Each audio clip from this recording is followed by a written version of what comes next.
Kevin McCarthy is out as Speaker of the House. This was history today. The House of Representatives voted to remove the GOP leader in Congress. Fox 10's Mark Martinez joining us now with more on this developing story.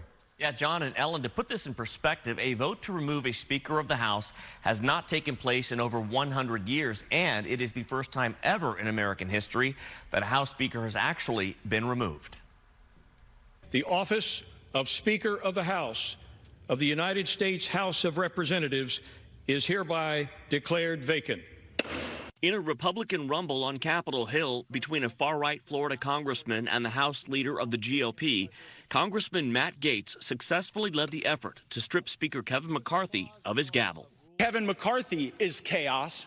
I think $33 trillion in debt is chaos. I think that facing a $2.2 trillion annual deficit is chaos. The ousting comes after McCarthy relied on Democrats to pass a funding bill to keep the government running, a position he was in after his own party failed to come together on a Republican version. At the end of the day, keeping government open and paying our troops was the right decision.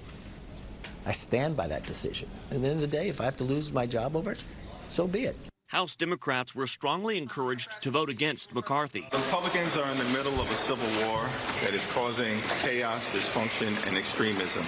This is the mess he's created for himself, and he has to figure out how to clean it up. And with more than 5 Republicans voting with the other side, the speakership is now open. The real problems of real Americans will get ignored for weeks while D.C. politicians play middle school games about terrible personal grudges.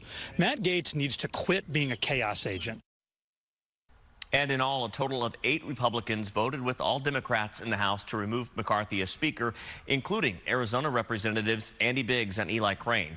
Representative Patrick McHenry of North Carolina is the new temporary leader of the House, that is, until a new Speaker is elected. In studio, Mark Martinez, Fox 10 News.